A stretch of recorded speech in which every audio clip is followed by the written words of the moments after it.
নমস্কার বন্ধুরা, আমি জ্যোৎস্না মল্লিক। আমার পল্লী জননী কুক সেন্টারে সকলকে জানাই স্বাগত। এই যে দেখো, আমরা গ্রামের বাড়িতে এসেছি।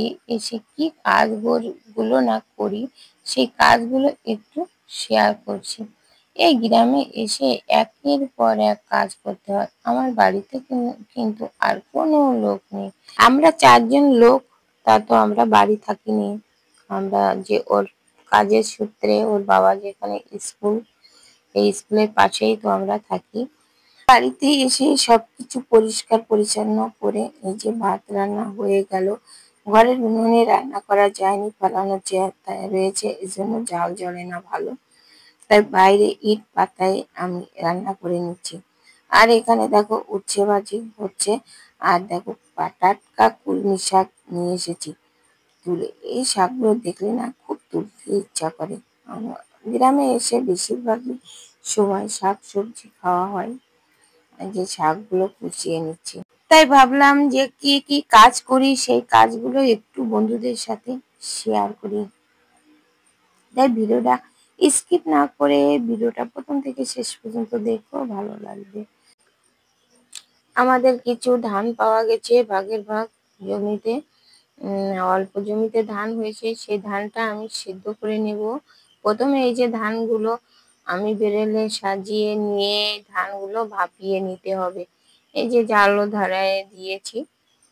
এই যে দেখো, এই ভিডিওগুলো করতে বলেছিলাম যে প্রথম থেকে কিভাবে উনানটা সাজালাম, ধানগুলো সাজালাম বেরেলে। প্রথমে আমি যে ছাই লেপে নিয়েছি। এই যে অন্য ফোনে মনে হয় সে ভিডিওটা থেকে গেছে। যাই হোক, আমি অত কিছু আর বিস্তারিত দিলাম না, ভিডিওটা অনেক বড় হয়ে যাবে।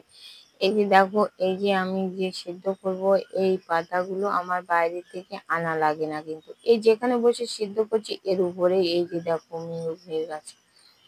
কত মেহগনি গাছ আমাদের বাড়ির পিছনটাতে। এখানে আমার ছাদের উপরে যে মেহগনি পাতা ফল পড়ে, তাতে আমার অনেক হয়ে যায়। গতবারকের পাতা আর এবারকে এসে ওর বাবা ছাদ ঝেড়ে ফেলে দিয়েছে, অনেক পাতা রয়েছে, সেগুলো আর নেওয়া হয়নি। এপাশে রয়েছে অনেক। আর এই যে দেখো, এই ধান কিন্তু পাতায় এই যে দেখো ভাব উঠে গেছে। এগুলো সব কেটে নেব। কেটে এগুলো ভিজাতে হবে। আমার কলের গোড়ায় একটু হাউস মতো করা আছে, নিচু করে আছে কলের গোড়া বাঁধানো, তার ভিতরে ভিজাবো এগুলো। এই যে সেগুলো ঢেলে দিয়ে আবারও বেরেলে সাজানো হচ্ছে। মানে 3 বেরেল হবে আমার। 1 বেরেল হয়ে গেছে। এইভাবে 3 বেরেল আমি হচ্ছে ধান সিদ্ধ করতে হবে। প্রথমে ভাপিয়ে নেব, নিয়ে সেটা কলের গোড়ায় আমি এই যে দেখো কলের গোড়ায় আমি ভিজিয়ে নেব। ভিজিয়ে রেখে হচ্ছে পরের দিন সকালবেলায় ভোরবেলায় 4টের সময় উঠে এই ধানগুলো সব সিদ্ধ করে নিতে হবে। আরও আর এক বেরেল আমার এখানে ভাপানো হয়ে গেছে। এই যে দেখো, এই কলের গোড়ায় আমি এটা ভিজাবো। এখানে দেখো, এই কলের গোড়ায় কিন্তু এই কলের যে ড্রেনের মুখটা আটকিয়ে দিয়ে এখানে জল ভরে দিতে হবে। দিয়ে এবার পরের দিন সকালবেলায় এই যে আবার এখান থেকে উঠিয়ে নিয়ে আবার সে বেরেলে দিয়ে সাজিয়ে দিচ্ছে। এই যে দেখো, সাথে একটা বড় কড়াই তো ভিজিয়ে রাখা ছিল কিছু, রেখে আমরা দুজনে সেই ভোর 4টের থেকে উঠে আমি সেই ধান সিদ্ধ করব। 3 বেরেল ভাবানো হয়েছে, 3 বেরেলেই সিদ্ধ করা হয়ে যাবে। এই যে দেখো, জলের ভিতর থেকে ধান তুলে নিয়ে হচ্ছে নিতে হবে। দেখো, ধান থেকে চাল বের করা কি অত সোজা কাজ? খুব কষ্ট আছে কিন্তু। আর এখানে বেশি লোক পাওয়া যায় না, যার কাজ সেই করে। আমরা এখন দুজনেই প্রায় অসুস্থ হয়ে পড়ি, মাঝে মাঝে খুব অসুস্থ থাকি। আমার হাতে ব্যথা, ওর বাবাও বেশি পারে না কাজ করতে পারে না। বলছিল ধান সিদ্ধ করব না, ধান বিক্রি করে দেব। কিন্তু যে পাতাগুলো গোছানো আছে, এই জন্য বললাম যে বেশি তো ধান না, অল্প ধান। গতবারকে ধান হয়েছিল মেলা, অনেক ধান হয়েছিল মনে হয়। 8-10 মণ মতো সিদ্ধ করছিলাম। আর বাকিগুলো সব বিক্রি করা হয়ে গেছিল। কিন্তু এবার তো বেশি ধান না, মাত্র 4-5 মণ ধান হবে হয়তো। 3 বেরেলে হয়তো কত হবে, 4 মণ কি 5 মণ হয়তো হতে পারে, বেশি ধান না। এই জন্য কম আছে, এই জন্য সিদ্ধ করে নিচ্ছি। আর ধানগুলো না খুব চিকন ধান। আর এই যে দেখো বেরেলের পাশে যে একটা তক্তা দেওয়া হয়েছে চারিপাশে, এভাবে তক্তা দিয়ে দিলে অনেক ধান কিন্তু ধরে এর ভিতরে। কিন্তু আমরা একটু কম কম রেখে সিদ্ধ করবো, তাহলে তাড়াতাড়ি হয়ে যাবে। আর এই যে কোনাগুলো না, কোনাগুলো কিন্তু ফাঁকা রাখতে হয় একটু, উঁচু করে দিলে তাড়াতাড়ি সে ভাপ উঠে যাবে। আর ভাপ উঠে যাওয়ার সাথে সাথে ধান হয়ে যাবে। এই যে দেখো এখনো কত আছে কলের গোড়ায়, দেখেছো? এভাবে কলের গোড়াটা একটু নিচু করে আছে প্লাস্টার করা। এতে আমার ধান সিদ্ধ করতে ভিজানোর সময় খুব সুবিধা হয়। এই যে দেখো ধান ভাপ উঠে গেছে। এবার এই ধানগুলো সব কেটে নেব। এই যে দেখো, এটা কিন্তু আমাদের বাড়ির পিছন দিক। এই যে দেখো ধানগুলো আমি কেটে নিচ্ছি।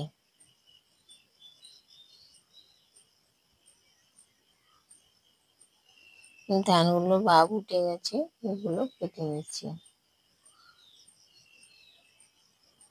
সাথে আমার মেয়েকেও বললাম একটু চেষ্টা করো, তাহলে অভ্যাস হয়ে যাবে। এই সমস্ত কাজগুলো একটু সবকিছু হাত লাগানো ভালো।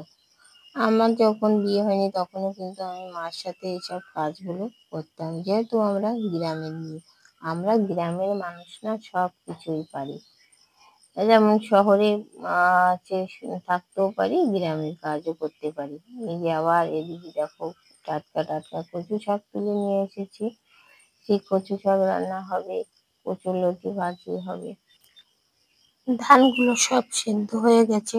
আর এদিকে আমি কচু শাক আর কচুরলতি আমি কেটে নিয়েছি। আর এই যে দেখো বেরেলটা কি করে পুড়ে গেছে, খুব পুড়ে গেছে। লাস্টের বেরেলটাই আমি খেয়াল করিনি, ওর বাবাকে বললাম জল দিতে, কম হয়ে গেছে আর অমনি পুড়ে গেল।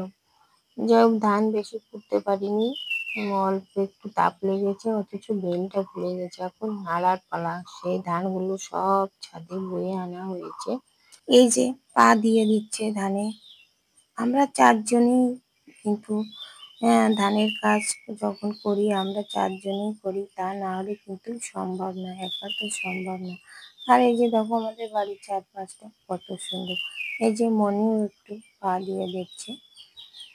এই যে দেখো যেটুকু যা পারে সব কিছু সাহায্য করে।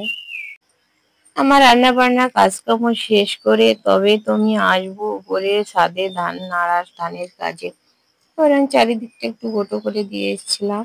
দিয়ে এবার এইভাবে আর কি ধান থেকে চাউল উৎপাদন করা হয় খুব কষ্টে।